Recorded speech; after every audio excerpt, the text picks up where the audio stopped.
Aprovechando la celebración que hace Legis en el mes de junio de este año para la celebración del Día del Abogado, hemos decidido y aceptado la invitación para explicarles a ustedes cuáles son las innovaciones más significativas del Código General del Proceso recientemente aprobado por el Congreso de la República. Con la aprobación por parte del Congreso de la República del proyecto de ley por medio del cual se expide el Código General del Proceso, culmina una etapa legislativa bastante importante para el sector justicia. El Código General del Proceso fue un trabajo muy importante, arduo, concienzudo por parte de la academia durante más de 7 años. El Instituto Colombiano de Derecho Procesal presentó en febrero del año pasado al Gobierno Nacional el anteproyecto de Código General del Proceso y de manera inmediata el Gobierno Nacional empezó a socializar tan importante iniciativa legislativa y en el mes de marzo lo radicó ante el Congreso de la República. Desde ese momento, el Gobierno Nacional y el Congreso divulgaron esta iniciativa legislativa a lo largo y ancho del territorio nacional. Fueron muchos los foros que se celebraron en distintas regiones y ciudades del país. Fueron muchos los escritos que llegaron al Gobierno Nacional y al Congreso por parte de magistrados, abogados, jueces, profesores universitarios, estudiantes de Derecho, las altas cortes, entidades del Estado y demás personas interesadas en los asuntos de justicia. De esta manera podemos decir que culminado el proceso legislativo que aprobó el Código General del Proceso, Colombia cuenta hoy, sin lugar a dudas, no solo con un código de procedimiento moderno, sino con un código hecho totalmente a la medida de los colombianos, democrático, consultado y debidamente socializado.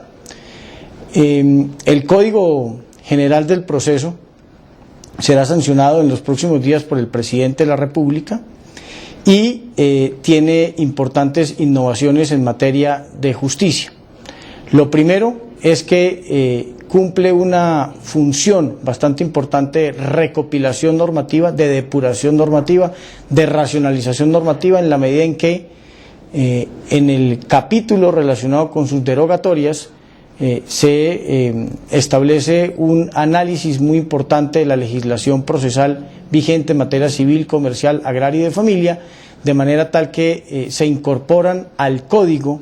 las disposiciones que se consideraran que eran adecuadas y pertinentes y se derogan una cantidad de disposiciones. Para ponerlo en términos gráficos, el Código General del Proceso deroga más de 1.500 artículos establecidos en más o menos 25 ordenamientos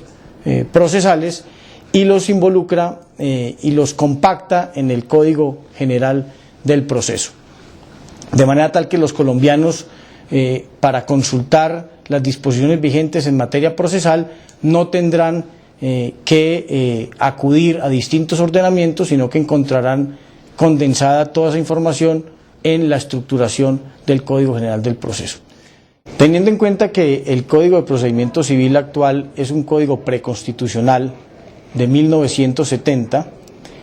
el Código General del Proceso también cumple una función importantísima relacionada con la adecuación de todas las instituciones procesales a la jurisprudencia que en los últimos años ha expedido la Corte Constitucional, la Corte Suprema de Justicia y el Consejo de Estado, analizando esas distintas instituciones, de manera tal que los usuarios encontrarán, los destinatarios del código encontrarán que este Código General del Proceso tiene una visión moderna de las distintas instituciones procesales, tales como los litis consorcios, la demanda, la contestación, la práctica de las pruebas, el régimen de notificaciones, entre otros. El código también involucra el uso de las tecnologías de la información y la comunicación, de manera tal que por ministerio de la ley, cada vez que esas tecnologías permitan la realización de algún acto procesal, ese acto procesal podrá hacerse ejecutable, llevado a cabo mediante el uso de las tecnologías de la información. Con eso pretendemos que en el futuro inmediato podamos instituir en Colombia la existencia del expediente digital y la litigación en línea. El Código General del Proceso introduce como sistema aplicable a la tramitación de los procesos un sistema mixto. Ese sistema mixto implica que algunos actos procesales serán ejecutados de manera oral y otros por escrito, con total predominancia del sistema oral. Esa es una gran virtud de este código y permitirá que los jueces en Colombia, mediante un sistema de audiencias, un sistema concentrado de audiencias, puedan adelantar las distintas etapas del proceso. Con eso, el juez está obligado a proferir sentencias en las audiencias, practicar las pruebas, interrogar a los peritos en los procesos, de manera tal que tengamos una justicia absolutamente transparente y de cara al ciudadano. El código también introduce el concepto de el acceso a la justicia mediante los procesos judiciales de duración razonable, lo que implica que habrán unos términos máximos de duración para los procesos en Colombia y se establece como término máximo para la primera instancia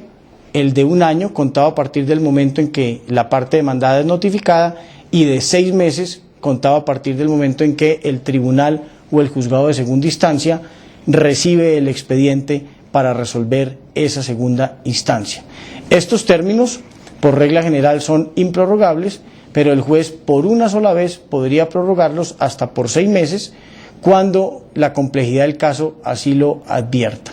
Si vencido el término inicial o el excepcional de su prórroga, el juez no ha proferido la decisión, de manera inmediata pierde competencia para seguir conociendo del asunto, debe reportar a la Administración de Justicia, quien administra la rama judicial, lo ocurrido en relación con no haber podido fallar el proceso en tiempo y remitir al juez que sigue en turno para que sea ese juez que sigue en turno quien adopte la decisión final que el juez que perdió competencia por vencimiento de los términos no pudo adoptar. De otra parte, el Código también se encarga de hacer un reparto adecuado de las competencias de cada uno de los órganos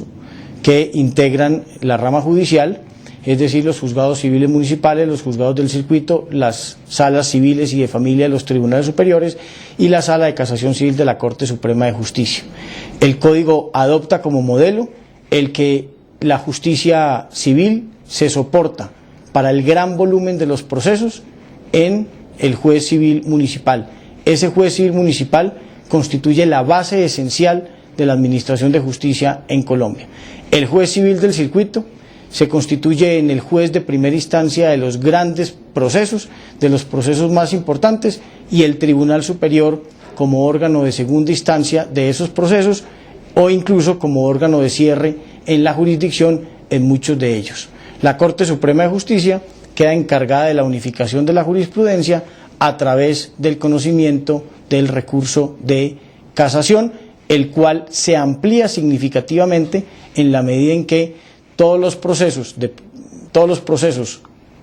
verbales y verbales sumarios que sobrepasen la cuantía de 1.000 salarios mínimos serán sujetos al recurso de casación, de manera tal que la temática de la Corte Suprema de Justicia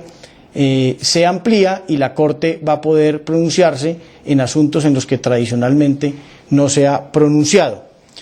Otras características muy importantes del Código es la ampliación bastante considerable del régimen de medidas cautelares. Tal vez la mayor deficiencia desde el punto de vista normativo que tenía el Código de Procedimiento Civil de 1970 era el régimen de medidas cautelares. Se acoge lo que han acogido las distintas legislaciones procesales modernas, la Ley de Enjuiciamiento Civil, el Código Modelo para Iberoamérica de Derecho Procesal, la legislación argentina, el Código General del Proceso en Uruguay, que es establecer la medida cautelar innominada, que en Colombia estaba reservada única y exclusivamente para ciertos procesos como los de propiedad intelectual, la competencia desleal, las acciones populares, la acción de tutela, y este código amplía a todos los procesos, dependiendo de las particularidades de cada caso, la posibilidad de que el juez decrete medidas cautelares innominadas, es decir, que el juez, atendiendo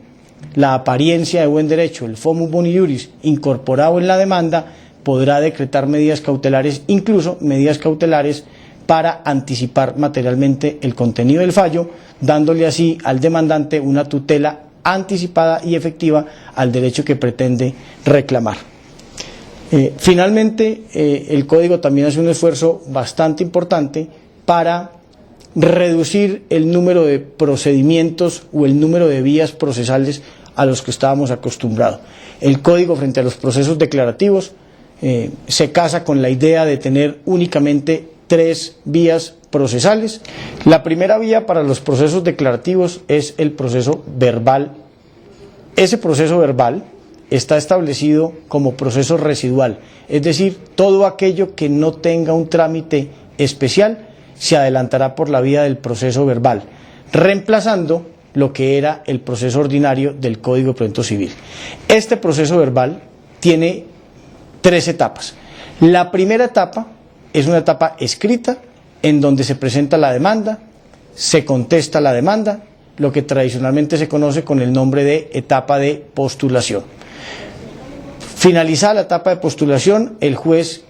convoca a una primera audiencia. Esa primera audiencia se lleva a cabo la conciliación, el saneamiento del litigio, la fijación de los hechos y termina con el auto que decreta las pruebas del proceso. Decretadas las pruebas del proceso, el juez entonces convoca una audiencia de instrucción y juzgamiento. En esa segunda audiencia entonces se lleva a cabo la práctica de todas y cada una de las pruebas que fueron decretadas y al final de la misma se profiere de manera oral e inmediata la sentencia que resuelve la primera instancia en esos procesos.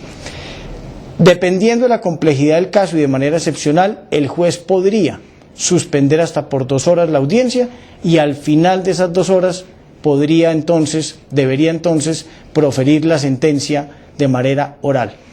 Cuando las circunstancias del caso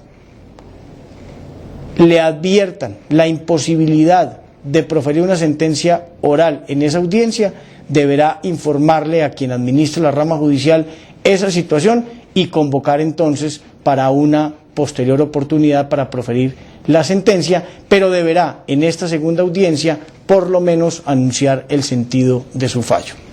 El proceso verbal sumario es un proceso limitado a las